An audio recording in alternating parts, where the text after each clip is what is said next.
एक बार फिर से आपका स्वागत है ए फॉर एजुकेशन चैनल में। हम लोग कर रहे थे 10th क्लास का एक्सरसाइज 1.2। उसका क्वेश्चन नंबर हमारा फर्स्ट था, जिसका हम 5th पार्ट कर रहे हैं। इसके पहले हम 4 वीडियोस के अंदर 4 और पार्ट कर चुके हैं, और उससे पहले हम और भी बहुत चीज़ें हमने डिस्कस करी हैं। ठीक है, इन पुरानी वीडियोस को आप एक बार चेक कर लीजिएगा, आपको पता लगे हम क्वेश्चन किस तरीके से कर रहे हैं। ये क्वेश्चन अभी तक के क्वेश्चन से थोड़ा डिफरेंट है, जो पहले क्वेश्चन से उससे थोड़ा डिफरेंट है, इसलिए इसको आपको थोड़ा अलग तरीके से फिर से अप्रोच थोड़ा सा डिफरेंट रहेगा। ठीक है, देखो करेंगे क्या हम लोग, करना क्या था, पहले क्वेश्चन दोबारा बता देता हूँ आपको। Find the zeros of polynomial and verify the relationship. Zeros क्या होते हैं? जीरोस को हम रूट्स भी बोलते हैं, और फाइंड द रूट्स करके भी आपका क्वेश्चन आ जाता है, जीरोस करके भी आता है। और ये रूट्स होते हैं क्या? अल्फा बीटा की फॉर्म में होते हैं। ठीक है, हम इसको अल्फा बीटा की फॉर्म में लिखते हैं। अब सबसे पहला काम हमको क्या करना था, पहले वो रूट्स निकालने हैं, फिर उनके रिलेशनशिप को हमें वेरीफाई करना है। ठीक है, तो उससे पहले हम क्या देखेंगे, मैंने क्या बताया था आपको, कोई भी इक्वेशन होती है हमको इस फॉर्म में लिखना है, ax² + bx + c = 0। तो यहाँ पे 3 टर्म है, यहाँ पे ऑलरेडी 2 टर्म है, 3 तो है नहीं। तो पहले क्या काम करना है, इस फॉर्म में कन्वर्ट करना है। तो हम क्या करेंगे, इसको देखो टी की फॉर्म में है ना, तो यानी ये x² की जगह हम किससे रिप्लेस कर रहे हैं, t² से। तो यहाँ x वाली टर्म हमारी नहीं है, यानी t वाली टर्म नहीं है। हम इसको एक बार थोड़ा मॉडिफाई करके लिखते हैं, हम इसको लिखते हैं t² माइनस, मैं लिख सकता हूँ उसको 0 × t। भाई 0 को किसी से मल्टीप्लाई करेंगे सेम नंबर रहता है, -15 = 0। मैंने कुछ नहीं किया, केवल इसको इस फॉर्म में कन्वर्ट किया है, जहाँ पर मेरा a तो हो गया 1, देखो इसका भी कोई फैक्टर नहीं है तो 1 हो गया। b, अब जो मेरा b है, b ऑलरेडी है नहीं ना, तो मैंने उसे 0 मान लिया, तो b हो गया 0, और c मेरा हो गया -15।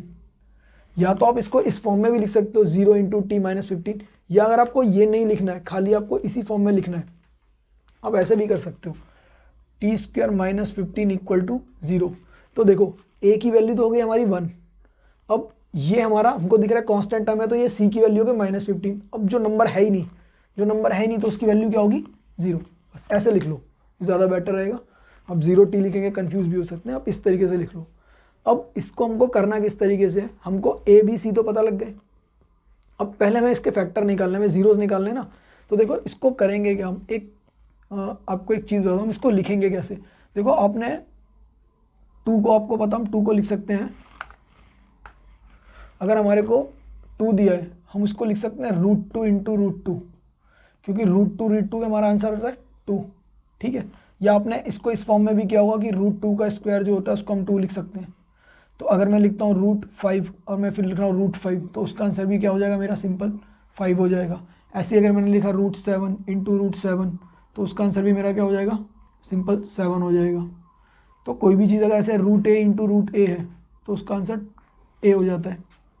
ये आपने किया है ना, क्योंकि होता कैसे है, इसमें हमने क्या किया, √5 × √5, हम इसको क्या लिखते हैं 5 × 5, ये रूट में ये ब्रैकेट से बाहर आता है, तो ये से 5 हो जाता है। ठीक है, ऐसे ये क्या हो गया, √7 × 7 को अगर हमने लिखा इसको, तो हमने लिखा क्या, 7 × 7, ये ब्रैकेट में अगर हमने मल्टीप्लाई किया तो ये पेयर बनता है, बाहर आ जाता है। तो ये क्या होता है एक्चुअली में, अगर हम किसी का रूट लिख रहे हैं तो वो हमारा रूट बाहर आ जाता है। ठीक है, देखिए इससे मैं आपको बताना क्या चाह रहा हूँ, ये हमारा क्वेश्चन में भी यूज़ होगा। ठीक है, देखो क्या है, ये खाली माइनस का 15 है, ये स्क्वायर है। अगर मैं 15 को मैं लिख दूँ √15 × √15, कोई फ़र्क तो नहीं पड़ेगा। या मैं इस 15 को ये लिख दूँ √15 का स्क्वायर, बात तो वही है ना, 15 × 15 या 15 का स्क्वायर। ठीक है, तो मैं यही करने जा रहा हूँ। देखो इसमें क्या, इससे हमें फ़ायदा क्या होगा क्वेश्चन में, t² - √15 का स्क्वायर = 0। हमें फैक्टर बनाना है ना, किसी भी तरीके से फैक्टर बनाए। यहाँ पे मिडल टर्म को स्प्लिट करके नहीं बना सकते, क्योंकि मिडल टर्म है नहीं, 2 ही टर्म है। नहीं तो हम जो हमने पहला, दूसरा और तीसरा क्वेश्चन इसका किया था, वैसे मिडल टर्म को स्प्लिट करते, वो नहीं करेंगे हम। क्या कर, हमने इसको इस तरीके से बना लिया। अब आपने एक फार्मूला पढ़ा होगा a² - b² का, जिसका फार्मूला था a + b a - b। अब देखो इसको कंपेयर करो, ये a² और ये b², तो हमारा इसकी वैल्यू क्या हो जाएगी, t + 15 रूट में और t - 15,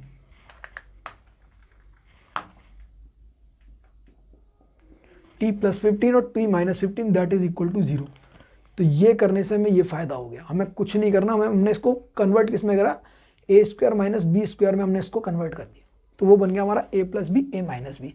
जब ये a plus B A minus B हुआ तो ये t plus root 15 equal to 0 और t minus root 15 equal to 0।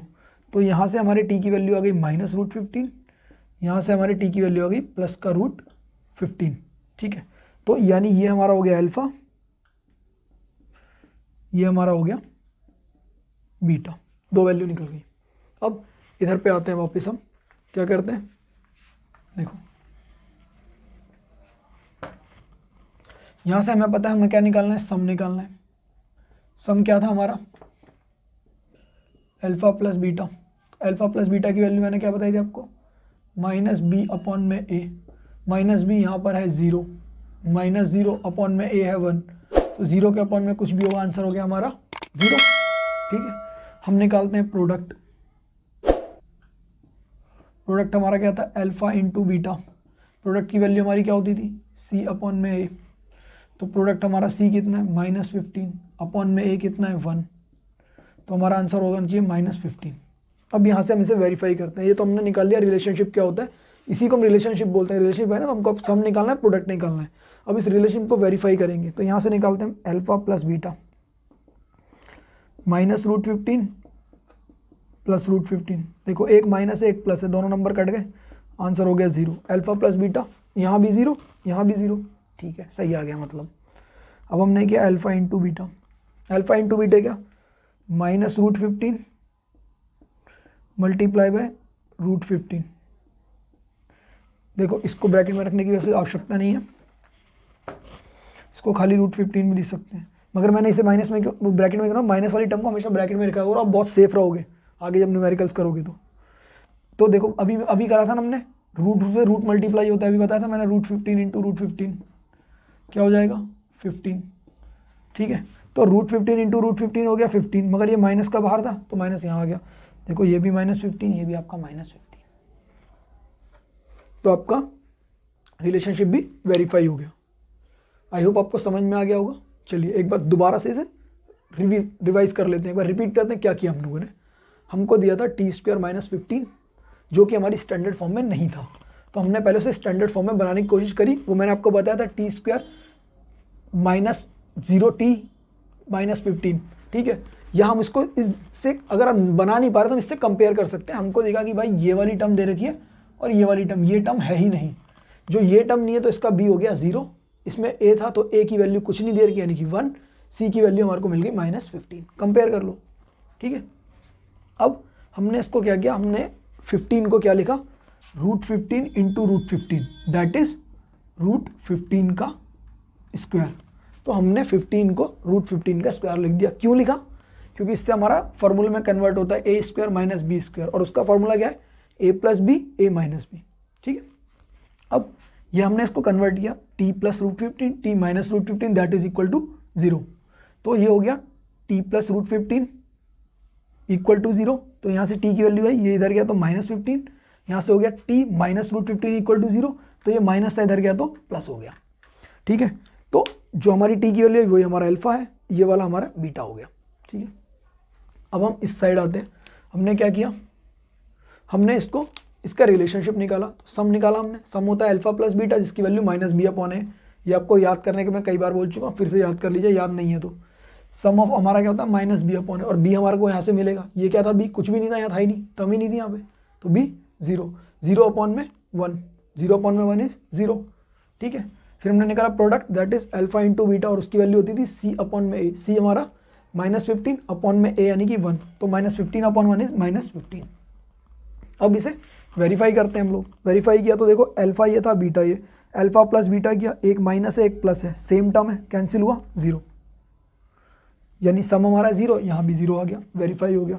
अब हम प्रोडक्ट को वेरीफाई करते हैं, alpha into beta -root 15 into root 15, तो रूट 15 इंटू रूट 15 कितना होता था, 15 ही होता था, या उसे 15 रूट 15 का स्क्वायर कह लो, तो आंसर तो 15 ही आना है, तो आंसर आ गया 15। और ये बाहर माइनस था तो बाहर माइनस का माइनस हमने लगा दिया। ठीक है, तो ये हमारा -15, ये भी हमारा -15, तो हमारा आंसर हो गया वेरीफाई। ठीक है ना, तो देखो आंसर कितने आराम से निकल गया। तो क्वेश्चन उतना टिपिकल नहीं है, बस थोड़ा सा घुमा दिया उन्होंने क्वेश्चन, एक टर्म ही गायब कर दिया। तो इससे पिछले में हमने देखा था उसके अंदर उन्होंने ये सी वाला गायब कर दिया था। तो कैसे करना है, अगर मतलब देखो, अगर वो ये टर्म गायब करता है तो कैसे करना है, ये गायब करता है तो कैसे करता है, ये गायब करेगा तो भी कुछ ऐसा क्वेश्चन बनेगा कि हमारे पे यहाँ पे फैक्टर बन जाएंगे, ठीक है। बट उसमें एक्स की एक वैल्यू आएगी, वो क्वाड्रेटिक नहीं रह जाएगी इक्वेशन, एक्स स्क्वायर वाली रहेगी। अगर टर्म स्क्वायर है तो क्वाड्रेटिक रहेगा, पावर 2 है। तो अगर जैसा भी क्वेश्चन आएगा हम उसके अकॉर्डिंगली उसको कर लेंगे, बस रिलेशनशिप इस तरीके से निकालेंगे, उसको हम ऐसे वेरीफाई कर देंगे। आई होप आपको क्लियर हो गया होगा, समझ आ गया होगा। देखो मेन है प्रैक्टिस करना, जितनी ज़्यादा प्रैक्टिस करेंगे आपको ईजिली समझ में आता रहेगा। और फिर भी अगर कुछ समझ में नहीं आता है तो मेरे को नीचे कमेंट में लिख दीजिए कि भाई ये चीज़ है समझ में नहीं आई, या इसको ऐसे करके और समझा दो, एक बार और समझा दो किस तरीके से बताना है, या कोई और चीज़ समझानी है, ठीक है। तो आप मेरे को कमेंट में मेंशन कर दीजिए, मैं आपको बता दूंगा कैसे करना है। बट अभी तक मैं उम्मीद करता हूँ कि आपको अच्छे से समझ में आ रहा होगा, ठीक है। साथ में बने रहिए, अच्छे से क्वेश्चन निकल जाएंगे, ठीक है। तो ए फॉर एजुकेशन में आने के लिए आपका एक बार फिर से बहुत बहुत धन्यवाद। फिर मिलते हैं अगली वीडियो में, चलिए धन्यवाद।